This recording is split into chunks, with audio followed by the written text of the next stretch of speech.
जय हिंद दोस्तों। उत्तराखंड वनदरोगा के लिए हम चैप्टर वाइज एमसीक्यू को सॉल्व कर रहे थे। इससे पहले की क्लास में मैंने आपको फुल लेंथ एक मॉक टेस्ट करा दिया वनदरोगा का, ठीक है। उसमें मैंने आपको 50-50 क्वेश्चन करके 2 क्लासेस कवर करवा रखी हैं। पूरा सिलेबस के अनुसार part A, part B, part C, part D और पार्ट एच, वो भी चैप्टर वाइज, टॉपिक वाइज उसमें क्वेश्चन आंसर मैंने करवा रखे हैं। मैथ्स के भी करवा रखे हैं। हर टॉपिक से जो नए पैटर्न के आधार पर क्वेश्चन बन रहे हैं उस टाइप के मैंने उसमें क्वेश्चन ले रखे हैं, ठीक है। आप लोग उसको एक बार जरूर देखिए, क्या पता उसमें से कितने भी क्वेश्चन आपके फंस सकते हैं। तो आज हम बात कर रहे हैं केमिस्ट्री की। केमिस्ट्री में लगभग 2 चैप्टर हमारे बच गए, 2 से 3 चैप्टर बच गए हैं, ठीक है। तो आज हम केमिस्ट्री की बात करेंगे। केमिस्ट्री का जो चैप्टर है वह है धातु निष्कर्षण एवं मिश्र धातु। इंग्लिश में बोलेंगे इसको मेटल एक्सट्रैक्शन एंड एलॉय। इसके बाद हम तत्व और यौगिक वाले चैप्टर को देखेंगे और इसके बाद अंतिम चैप्टर बचता है केमिकल कंपाउंड, यानी कि रासायनिक पदार्थ, रासायनिक कंपाउंड, रासायनिक यौगिक जो बचता है उसको हम कवर करेंगे, ठीक है। तो आज का क्वेश्चन नंबर पहला देखते हैं। क्वेश्चन नंबर फर्स्ट है, जस्तेदार लोहे की चादरें जंग से बची रहती है क्योंकि उन पर निम्नलिखित की परतें विद्यमान होती हैं। क्या सीसा, क्रोमियम, यसद या जंग? जंग तो हो नहीं सकता है, तो करेक्ट आंसर क्या हो जाएगा? ऑप्शन नंबर सी। यसद क्या होती है? एक धातु होती है, ठीक है। इसकी चादर इसमें लगाई जाती है जस्ते पे, तो वैसे ही क्या हो जाता है, इस पर जंग नहीं लगता है, ठीक है। तो ऑप्शन नंबर सी आपका करेक्ट आंसर हो जाएगा। नेक्स्ट क्वेश्चन क्या दिया है, एल्यूमिनियम पृष्ठ प्रायः एनोडीकृत होते हैं, इसका अर्थ उस पर निक्षेपण होना। क्या होता है? क्रोमियम ऑक्साइड की परत का, एल्यूमिनियम ऑक्साइड की परत का, या निकल ऑक्साइड की परत का, जिंक ऑक्साइड की परत का, ठीक है। वैसे इलेक्ट्रोड होते हैं, इलेक्ट्रोड दो होते हैं, एक एनोड होता है, एक कैथोड होता है, ठीक है। एनोड पर हमेशा पॉजिटिव आवेश होता है और कैथोड पर हमेशा नेगेटिव आवेश होता है, ये बात ध्यान रखना, ठीक है। अब ये क्या कह रहा है, एनोडीकृत, जब भी कोई चीज एनोडीकृत होगी तो हमेशा क्या होगा? ऑक्साइड होगा, ठीक है। तो करेक्ट आंसर क्या हो जाएगा? किसका? एल्यूमिनियम है तो एल्यूमिनियम का ही होगा। तो करेक्ट आंसर क्या हो जाएगा? Option number B, aluminium oxide की परत का। ऑप्शन नंबर बी आपका करेक्ट आंसर हो जाएगा, ठीक है। क्वेश्चन नंबर तीसरा है, कथन ए, सोडियम धातु संचयन केरोसिन में होता है। ये बिल्कुल सही है, ठीक है। यानी कि आपका पहला कथन एकदम सही है, सोडियम धातु को केरोसिन तेल में रखा जाता है। दूसरा कथन क्या कह रहा है, धातु सोडियम वायु प्रवाह होने पर गल जाती है। गलती नहीं, यहाँ उड़ जाती है, ठीक है। तो दूसरा कथन आपका गलत हो गया, केवल एक सही है, ए सही है, आर गलत। तो ऑप्शन नंबर सी आपका करेक्ट आंसर हो जाएगा, ठीक है। क्वेश्चन नंबर चौथा है, निम्नलिखित में से कौन सा एक तत्व नहीं है? तत्व कौन सा नहीं है? धातु, अधातु, उपधातु और गैस। तो करेक्ट आंसर क्या हो जाएगा आपका? चौथे का correct answer option number C. जो गैस होती है, गैस क्या होती है? तत्व नहीं होती है, ठीक है। तो correct answer option number C हो जाएगा। क्वेश्चन नंबर पांचवा देखते हैं। पांचवा क्वेश्चन क्या कह रहा है, गैल्वेनाइज्ड लोहे की पाइप पर परत होती है, जस्ते की, पारे की, लेड की, क्रोमियम की, ठीक है। तो आपको पता होना चाहिए लोहे पर किसकी परत चलाई जाती है? जस्ते की, यानी कि जिंक की। उसी को हम क्या बोलते हैं? गैल्वेनीकरण या गैल्वेनाइज्ड कहते हैं। निम्नलिखित में सबसे भारी धातु कौन सी होती है? सोना, चांदी, पारा और प्लेटिनम। ऑप्शन के हिसाब से देखना होगा तो छठे का करेक्ट आंसर होगा platinum. Option number D. Question number सातवां देखते हैं। स्टेनलेस स्टील एक मिश्र धातु है, कल भी बताया था मैंने, लोहे और क्रोमियम की होती है, ठीक है। क्वेश्चन नंबर आठवां है, सबसे अधिक क्रियाशील धातु कौन सी है? तो पोटेशियम होती है। ऑप्शन नंबर डी आपका करेक्ट आंसर हो जाएगा। नेक्स्ट क्वेश्चन देखते हैं, शुद्ध सोना कितने कैरेट का होता है? शुद्ध सोना 24 कैरेट का होता है। Option number B correct answer हो जाएगा, ठीक है। अगर आपसे पूछेगा कि सोने की शुद्धता किस में मापते हैं, तो सोने की शुद्धता कैरेट से मापा जाता है, इसलिए हम 24 कैरेट का सोना होना चाहिए, ठीक है। क्वेश्चन नंबर 10वां, निम्न धातु में कौन सा सामान्य ताप पर द्रव है? सीसा, निकल, टीन, पारा। पारा आपका करेक्ट आंसर हो जाएगा, ठीक है। नेक्स्ट क्वेश्चन देखते हैं। क्वेश्चन नंबर 11वां, निम्नलिखित में से कौन जल के साथ बिल्कुल अभिक्रिया नहीं करता है? आयरन, मैग्नीशियम, लेड या एल्यूमिनियम? तो करेक्ट आंसर क्या हो जाएगा? सीसा, यानी कि लेड। लेड जल के साथ बिल्कुल भी अभिक्रिया, कोई भी रिएक्शन नहीं करता है, ठीक है। क्वेश्चन नंबर 12वां है, तब कोई प्रतिक्रिया नहीं होती है जब भाप गुजरती है ऊपर से। किसके ऊपर से? एल्यूमिनियम के, तांबे के, कार्बन के या फिर लोहे के, ठीक है। तो 12वें का करेक्ट आंसर क्या हो जाएगा? ऑप्शन नंबर बी, तांबे के। अगर भाप तांबे के ऊपर से गुजर के जाती है तो कोई भी प्रतिक्रिया नहीं होती है। ठीक है, क्वेश्चन नंबर 13 है लोहे लोहा। क्वेश्चन नंबर 13 है लोहा जिसमें प्राप्त किया जाता है वह है चूने का पत्थर, मोनोजाइट रेत, पिंच ब्लेड या हेमेटाइट। तो सबको याद होना चाहिए, करेक्ट आंसर क्या हो जाएगा? Option number D, hematite. ठीक है, हेमेटाइट लोहे का एक अयस्क होता है, ये ध्यान रखना। क्वेश्चन नंबर 14 देखते हैं। ये क्वेश्चन भी मैंने आपको पहले करवा दिया है टेस्ट में। ठीक है, सूची 1 को सूची 2 के साथ सम्मिलित कीजिए तथा सूची को नीचे दिए कूट पर सही उत्तर चुनिए। ठीक है, उष्मा तथा विद्युत का सर्वोच्च सुचालक कौन होता है? चांदी। तो पहले का आंसर क्या हो जाएगा? 4। दूसरा क्या रहा है? सबसे अधिक मात्रा में पाई जाने वाली धातु एल्यूमिनियम। तो करेक्ट आंसर 3। सबसे अधिक लचीली तथा पीट कर बढ़ाई जाने वाली योग्य, तो ये होता है सोना, 1। और उसके बाद उष्मा का न्यूनतम सुचालक तो शीशा होता है, 2। तो 4 3 1 2, 4 3 1 2 किस ऑप्शन में है देखते हैं। 4 3 1 2 ऑप्शन नंबर डी में आपका करेक्ट आंसर हो जाएगा। ठीक है, नेक्स्ट क्वेश्चन देखते हैं, क्वेश्चन नंबर 15। निम्न में से किस पदार्थ की विद्युत चालकता सर्वाधिक होती है? हीरा, ग्रेफाइट, चांदी और लकड़ी। सबको याद होना चाहिए कौन सा होता है? बी, चांदी का। चांदी सर्वाधिक चालकता होती है विद्युत की। ठीक है, एल्यूमिनियम बनाने के लिए कौन सा मुख्य खनिज प्रयोग होता है? तो एल्यूमिनियम का आपको खनिज, मुख्य खनिज पूछ रहा है। क्या हेमेटाइट? हेमेटाइट तो लोहे का होता है, ये नहीं होगा। लिग्नेटाइट, हेमेटाइट और मैग्नेटाइट दोनों के दोनों किसके होते हैं? लोहे के होते हैं। लिग्नाइट भी लोहे का होता है। तो बचता किसका? एल्यूमिनियम का, केवल बॉक्साइट। ऑप्शन नंबर सी आपका करेक्ट आंसर हो जाएगा। ठीक है, क्वेश्चन नंबर 17 है और आज का ये जो पहला चैप्टर है आपका धातु निष्कर्षण एवं मिश्र धातु, इसका अंतिम क्वेश्चन है। इसके बाद हम तत्व और यौगिक के क्वेश्चन को करेंगे। टाका एक मिश्र धातु है, तीन तथा शीशे का, तीन तथा तांबे का, तीन तांबा तथा जस्ता, तीन शीशा तथा जस्ते की। ठीक है, तो करेक्ट आंसर हो जाएगा इसका ऑप्शन नंबर सी, तीन तांबा तथा जस्ते की। Option number C correct answer हो जाएगा। ठीक है, अब बात करेंगे आज नेक्स्ट चैप्टर तत्व और यौगिक की। जो तत्व और यौगिक का पहला क्वेश्चन देखते हैं। सूची 1 को सूची 2 के साथ आपको सुमेलित करना है। ठीक है, सूची 1 में आपको औद्योगिक प्रक्रम देखे तथा सूची 2 में आपको किसी उद्योग से संबंधित दिया है। ठीक है, इन दोनों को आपस में आपको मिलान करना है। तो सबसे पहले आपको क्या याद रखना हो? भंजन। अब भंजन किसका होता है? ध्यान रखना होगा, प्रगलन, हाइड्रोजनीकरण और वलनीकरण। तो सबसे पहले भंजन है। भंजन क्या होता है? भंजन पेट्रोलियम का होता है। पहले का आंसर क्या हो जाएगा? 2। प्रगलन मतलब गलाना किसको है? तांबे को हम गला सकते हैं, तो बी का होना चाहिए 3। ठीक है, उसके बाद हाइड्रोजनीकरण। हाइड्रोजनीकरण किसका होता है? हाइड्रोजनीकरण खाद या वसा का होता है, 4 हो जाएगा।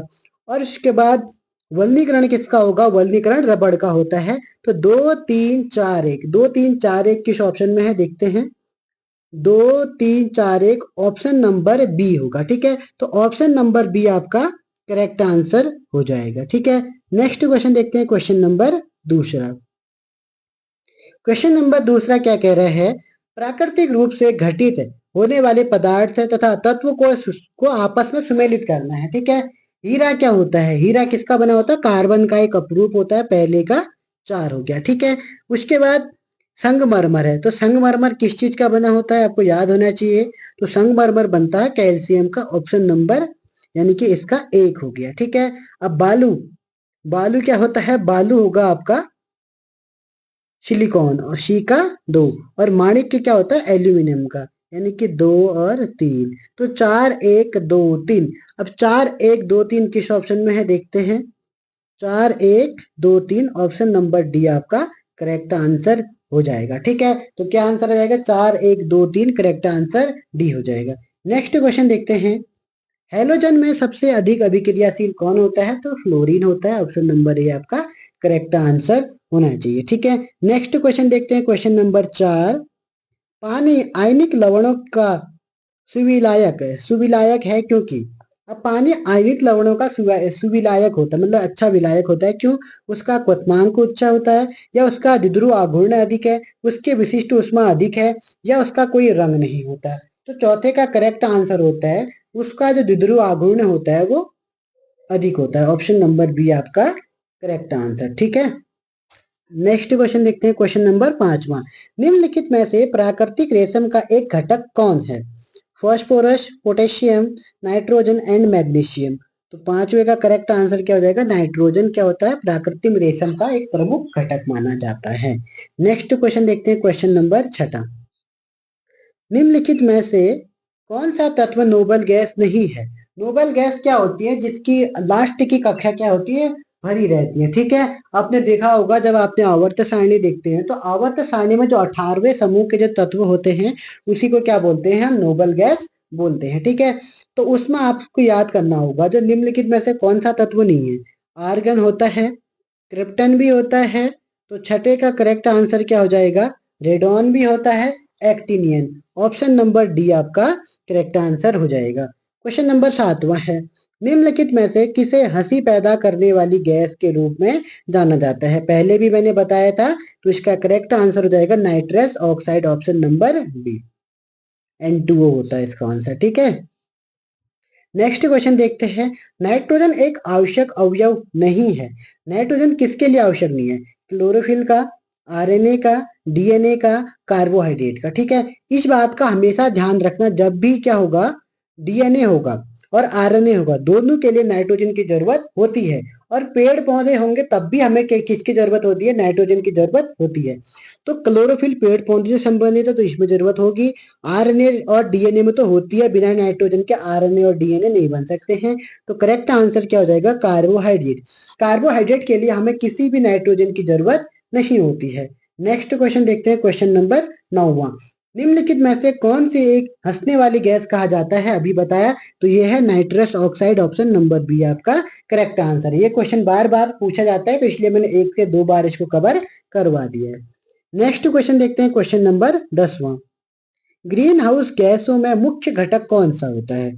क्या कार्बन डाइऑक्साइड, मीथेन होती है, या नाइट्रस ऑक्साइड, या फिर ओजोन। ओजोन को तो ये नुकसान करती है।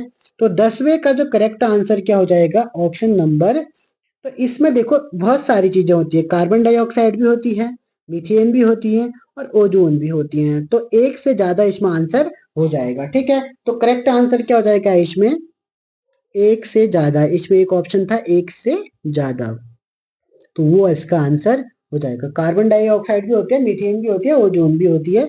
तो करेक्ट आंसर क्या हो जाएगा, ऑप्शन नंबर डी, ई हो जाएगा, sorry. Next option, question number देखते हैं 11वां, ऑक्सीजन अनुपस्थित होती है किसके, ऑक्सीजन अनुपस्थित होती है केरोसिन में, कांच में, सीमेंट में, या मिट्टी में। तो इसका करेक्ट आंसर क्या हो जाएगा, केरोसिन में। केरोसिन में ऑक्सीजन नहीं होती है, इसीलिए जो सोडियम को है, जो सोडियम धातु है उसको किस में रखा जाता है, केरोसिन में रखा जाता है। प्राकृतिक रबर किसका बहुलक है, आइसोप्रीन का, स्टाइरिन का, या विनाइल एसिडेट का, या प्रोपीन का। सबको याद होना चाहिए। 12वें का करेक्ट आंसर क्या हो जाएगा, ऑप्शन नंबर ए, आइसोप्रीन होता है। प्राकृतिक रबर किसका बहुलक होता है, आइसोप्रीन का होता है। क्वेश्चन नंबर 13 है। 13 क्वेश्चन क्या दिया है, निम्न तत्वों में से किसके न्यूट्रॉन नहीं होता है। तो ये क्वेश्चन कल भी कराया था। तो हाइड्रोजन में न्यूट्रॉनों की संख्या बिल्कुल नहीं होती है। ठीक है, इसमें परमाणु क्रमांक 1 होता है, परमाणु भार 1 होता है, प्रोटॉनों की संख्या 1 होती है, न्यूट्रॉनों की संख्या 0 होती है, इलेक्ट्रॉनों की संख्या भी 1 होती है। घड़ी में प्रयोग होने वाले क्वार्ट्ज क्रिस्टल होते हैं, जो आपने देखा होगा घड़ी में प्रयोग होने वाले जो क्वार्ट्ज क्रिस्टल होते हैं वो किस चीज के बने होते हैं, 14 का करेक्ट आंसर हो जाएगा silicon dioxide, option number B correct answer हो जाएगा। ठीक है, जब भी घड़ी की बात आएगी तो घड़ी में सिलिकॉन का यूज ज्यादा होता है, इसलिए आपका सिलिकॉन कहीं भी दिखेगा तो सिलिकॉन को आंसर कर सकते हैं।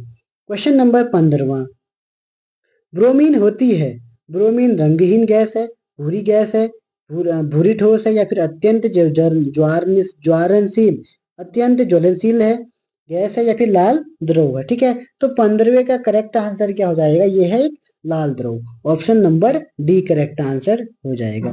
क्वेश्चन नंबर 16 है। ठीक है, वेल्डिंग में प्रयोग होने वाली गैसें हैं। आपने देखा होगा जब आपके घरों में या फिर आप दुकानों में कहीं पर वेल्डिंग होती है तो वहां पे दो गैसों का मिक्सचर होता है। जब वो दो गैसों को आपस में मिलाया जाता है तो लोहे से लोहा चिपक जाता है। तो करेक्ट आंसर क्या हो जाएगा, एक ऑक्सीजन होता है, एक एसिटिलीन होता है। तो correct answer option number C होना चाहिए। ठीक है, ऑक्सीजन तथा एसिटिलीन इसका करेक्ट आंसर है। क्वेश्चन नंबर 17 है, कपड़े साफ करने में प्रयोग होने वाला डिटर्जेंट है, कार्बोनेट, बाइकार्बोनेट, बिस्मथ, या सल्फोनेट। तो 17 का करेक्ट आंसर क्या हो जाएगा, सल्फोनेट होता है। कपड़े साफ करने में प्रयोग होने वाला जो डिटर्जेंट होता है वो सल्फोनेट होता है।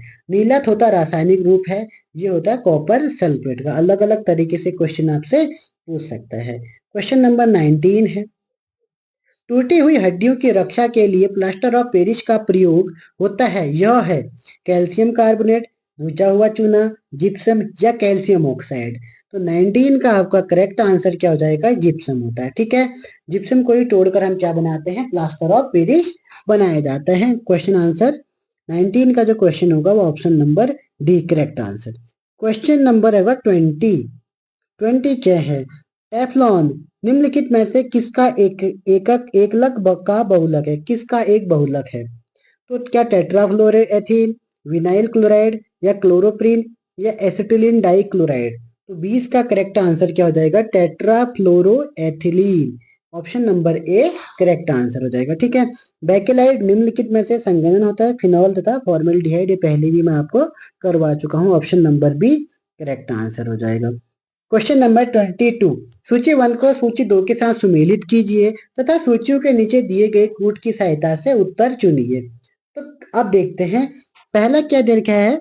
एस्पार्टेम। तो एस्पार्टेम क्या होता है? एस्पार्टेम होता है कृत्रिम मधुरक होता है। तो पहले का आंसर क्या हो जाएगा? 3। फ्रियोन, फ्रियोन क्या होती है? जो फ्रिज से निकलने वाली जो गैस होती है उसको हम क्या बोलते हैं? फ्रियोन बोलते हैं। तो यानी कि फ्रियोन क्या होता है? एक प्रशीतक। प्रशीतक मतलब होता है ठंडा करना। ठीक है, उसके बाद नियोप्रीन होती है। नियोप्रीन एक संश्लेषित रबड़ होता है। तो तीसरे का आंसर 1 हो जाएगा। और बेनाड्रिल क्या होता है? एक प्रतिहिस्टामिन होता है। Option number D. तो यानी कि पहले का आंसर 3, दूसरे का आंसर 4, तीसरे का 1, चौथे का 2। 3 4 1 2 किस ऑप्शन में है देखते हैं। 3 4 1 2 ऑप्शन नंबर सी में करेक्ट आंसर हो जाएगा। ठीक है, क्वेश्चन नंबर 23 है, घरेलू ईंधन के रूप में प्रयुक्त एलपीजी के मुख्य घटक क्या है? तो इसका मुख्य घटक होता है ब्यूटेन। 23 का आंसर क्या हो जाएगा? Option number D correct answer. Question number 24, साबुन ग्रीज को हटाता है। साबुन ग्रीज को हटाता है। ग्रीज सुना होगा आपको। स्कंदन द्वारा, अधिशोषण द्वारा, पायसीकरण द्वारा या परासरण द्वारा। 24 का करेक्ट आंसर क्या हो जाएगा? ऑप्शन नंबर सी पायसीकरण द्वारा। ठीक है, अगर आपको पायस का एक एग्जाम्पल पूछेगा तो दूध, दूध पायस का सर्वोत्तम एक एग्जाम्पल होता है। क्वेश्चन नंबर 25, निम्नलिखित में से किस प्राकृतिक पदार्थ में लौह या आयरन विद्यमान होता है? क्लोरोफिल, उसके बाद कोलेजन, कैरोटीन या मायोग्लोबिन। तो 25 का करेक्ट आंसर क्या हो जाएगा? Option number D myoglobin. जैसे हीमोग्लोबिन होता है वैसे ही क्या होता है? मायोग्लोबिन होता है। नेक्स्ट क्वेश्चन देखते हैं, निम्नलिखित में से कौन सा बहुलक एक थर्मोप्लास्टिक नहीं है?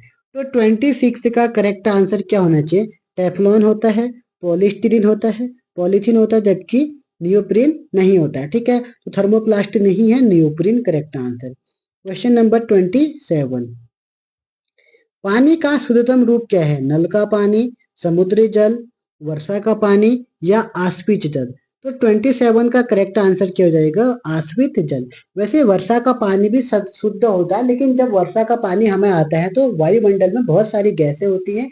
तो बहुत सारी गैसें जब वो नीचे जमीन पर पहुंचती है तो बहुत सारी गैसें मिल जाती हैं, जिसके कारण जो वर्षा का पानी है वो अशुद्ध हो जाता है। लेकिन जैसे वर्षा, जब बादल बनते हैं तो जैसे ही वर्षा होती है तो स्टार्टिंग में जो होता है तो शुद्ध पानी कौन सा होता है? वर्षा का पानी होता है। ठीक है, लेकिन अगर यहाँ पर आश्वित जल भी अगर आपको दिया होगा तो उसको आपको करना होगा आंसर। ठीक है, अगर आश्वित जल आपके ऑप्शन में नहीं रहता तो आप वर्षा का पानी करना। ठीक है, नेक्स्ट क्वेश्चन देखते हैं, वनस्पति तेल से वनस्पति घी बनाने में प्रयुक्त गैस है। वनस्पति तेल से आपको वनस्पति घी बनाना है। ठीक है, तो 28 का जो करेक्ट आंसर क्या हो जाएगा? ऑप्शन नंबर ए हाइड्रोजन होता है। वनस्पति तेल से वनस्पति घी बनाने का जो गैस होती है वो हाइड्रोजन होती है। नेक्स्ट क्वेश्चन देखते हैं, हाइड्रोजन के जलाने से क्या होगा? ऑक्सीजन, मिट्टी, राख या फिर पानी? जैसे हाइड्रोजन को जलाएंगे तो उसका क्या बनेगा? उसका बनेगा पानी। हाइड्रोजन के जलाने से क्या बनेगा? देखो क्या होता है ना, जब भी जलाने की बात करेंगे, जलाने का मतलब होता है कि हाइड्रोजन प्लस O2। तो O2 जब मिलेगा तो ये बन जाएगा 2H2O, यानी कि H2O जल बन जाता है। ठीक है, जलाने, जब भी आपको जलाने बोलेगा तो ऑक्सीजन से आपको रिएक्शन करवानी है। तो हाइड्रोजन की रिएक्शन अगर ऑक्सीजन के साथ कराएंगे तो क्या बनेगा? जल बनेगा। Correct answer option number D. Question number 30 क्या है, न्यूक्लियर रिएक्टरों में विमंदक और प्रशीतक दोनों की तरफ प्रयुक्त होने वाला पदार्थ है। साधारण द्रव, भारी पानी, द्रव अमोनिया या द्रव हाइड्रोजन। तो 30 का करेक्ट आंसर हो जाएगा ऑप्शन नंबर बी, भारी पानी। भारी पानी का सूत्र क्या होता है, D2O होता है। ठीक है, इसका भी याद रखना। आपसे पूछ सकता है भारी पानी का क्या होता है सूत्र, तो वो हो जाएगा ऑप्शन नंबर बी, भारी पानी, D2O इसका सूत्र हो जाएगा। क्वेश्चन नंबर 31 है, माइका है।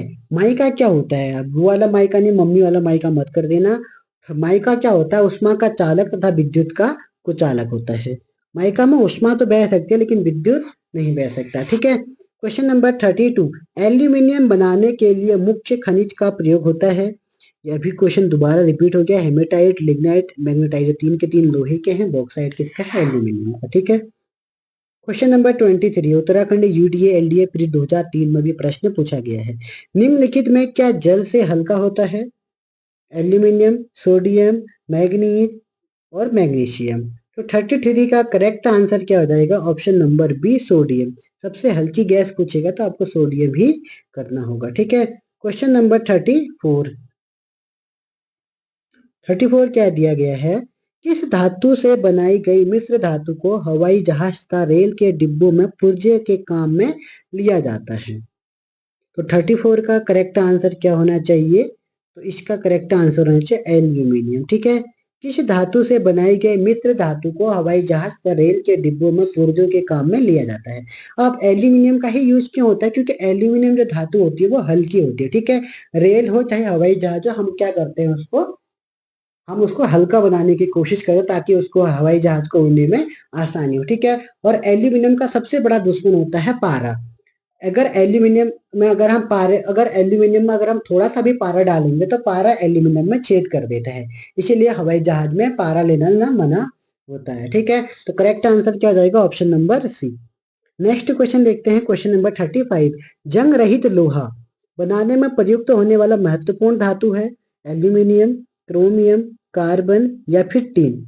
तो 35 का करेक्ट आंसर क्या हो जाएगा, ऑप्शन नंबर सी, क्रोमियम की जरूरत होती है। ठीक है, क्रोमियम और लोहे को मिला देंगे तो वो जंग उस पर नहीं लगता है। ठीक है, नेक्स्ट क्वेश्चन देखते हैं, कौन सी गैस नोबल गैस कहलाती है। हाइड्रोजन नहीं है, ऑक्सीजन भी नहीं है, कार्बन डाइऑक्साइड भी नहीं है, तो क्या है, हीलियम। हीलियम की कक्षा में कितने इलेक्ट्रॉन होते हैं, 2 इलेक्ट्रॉन होते हैं, 2 पूर्ण होते हैं। तो हीलियम क्या होती है, एक नोबल गैस होती है। नेक्स्ट क्वेश्चन देखते हैं, क्वेश्चन नंबर 37, गोताखोरों के सांस लेने संबंधी क्रिया में उपयोग की जाने वाली गैसें हैं। गोताखोर आप लोगों ने देखा होगा, तो गोताखोरों को ऑक्सीजन तथा हीलियम की जरूरत होती है। ऑप्शन नंबर बी आपका करेक्ट आंसर हो जाएगा। 37 का क्या होगा, option number B. Question number 38 है, अश्रु गैस है। तो अश्रु गैस क्या होती है, अमोनिया होती है। ठीक है, अमोनिया अगर आप सूंघोगे तो उसमें आंसू आ जाते हैं, तो इसीलिए करेक्ट आंसर क्या हो जाएगा, अमोनिया। अमोनिया का फॉर्मूला क्या होता है, NH3 होता है। ठीक है, नेक्स्ट क्वेश्चन देखते हैं, क्वेश्चन नंबर 39, निम्नलिखित में से सबसे प्रबल ऑक्सीकारक एजेंट क्या है। 39 का करेक्ट आंसर क्या हो जाएगा, ऑक्सीजन, क्लोरीन, फ्लोरीन। फ्लोरीन क्या होता है, सबसे प्रबल ऑक्सीकारक एजेंट होता है। फ्लोरीन, क्लोरीन, फिर आता है ब्रोमीन, फिर कल बार INT ऐसे याद करना होगा।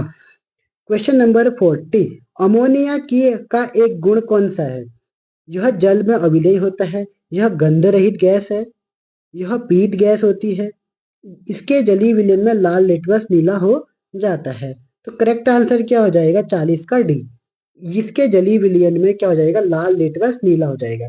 अगर लाल लिटमस नीला हो रहा तो क्या हुआ, मतलब ये अम्लीय हुआ कि क्षारीय हुआ, तो ये क्या हो जाएगा, क्षारीय हो जाएगा। ठीक है, क्षार क्या करता है, लाल लिटमस को नीला कर देता है। तो अमोनिया क्या है पूछेगा, तो अमोनिया एक क्षार है।